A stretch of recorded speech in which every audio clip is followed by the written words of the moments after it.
Greetings, Reggie Middleton, at what I believe is the crossroads to my future.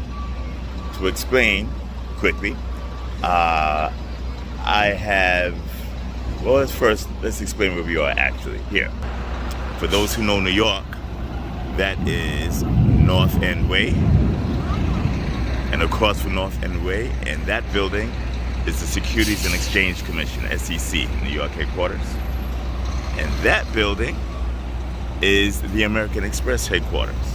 And directly across the street, 200 West Street, is the Goldman Sachs headquarters. So, standing at the cross section of the world's largest securities regulator, the world's largest payments, remittance company, charge card company, and one of the world's, if not the world's, most preeminent investment banks. What does this have to do with today? Well, in 2013, I came up with this idea to use the technology behind Bitcoin, blockchain technology, to replace these guys, the big investment banks, and those guys, the big remittance and charge card companies. Came up with the idea in 2013, developed proof of concepts, developed functional beta, filed patent applications around the world, had issue financing, believe it or not. Now, I'm the guy who months beforehand predicted the collapse of Bear Stearns with 36-page verbose reports. Take a look at the reports right now on Bloomberg's blog. The detail and accuracy is amazing. Did the same with Lehman Brothers, General Growth Properties, residential real estate market, the commercial real estate market in the States, the 2010, 2011 European sovereign debt crisis, on and on and on. Shows I actually know what I'm doing. From an execution perspective, they could say I haven't proven myself, but I did come up with the idea, come up with proof of concepts, etc. So regardless, couldn't come up with money, despite the fact, I do have a track record, okay? Did an ICO in 2017. There was some regulatory uncertainties, so I tried my best to obey the law as I understood it. But I was called by some guys in one of these buildings, okay, and it turned out to be very difficult. Millions of dollars in legal fees. It was alleged that I was a fraud, etc., etc. Okay, I can't speak on that in too much detail because of this consent agreement that I signed.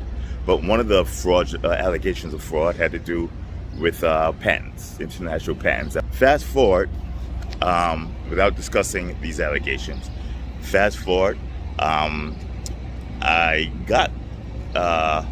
was granted patents by a very, very large economy, very large economy,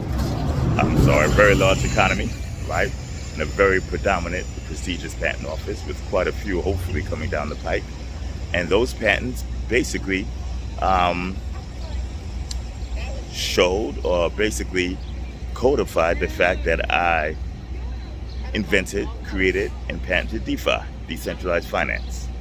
Distributed finance is actually, as I coined it back in 2014.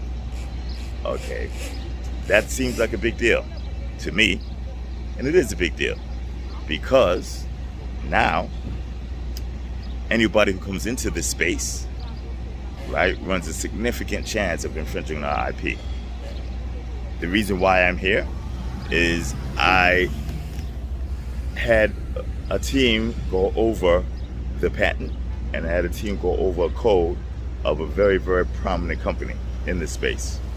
And at the very, very least, multiple claims have been infringed after doing a code review, okay? This is a software company, and this software company, who also has similar issues with one of the entities in these buildings, has a client who's in that building. We have calculated that client does roughly $890 something million worth of revenue based upon that software company's tech and IP. Okay, that company's tech and IP infringes upon our IP. Multiple claims. The guys in this building are aspiring to quite a few things, and we believe that they will be infringing too, along with the guys in that building and that $800 something million worth of revenue that they are currently generating, or we calculate that they are currently generating from potential infringement or actual infringement as we have it calculated. There are 81 other entities in that jurisdiction who are also likely infringing according to our code, technical, financial, and legal analysis. Okay? At least 3 of those entities have considerably over $1 trillion in their balance sheet. At least 3, possibly 5. I haven't even been through the full list. That's just one jurisdiction. That's just one industry. So, long fight from 2013 to 2021. The fruits of a man's labor. More detail to come soon.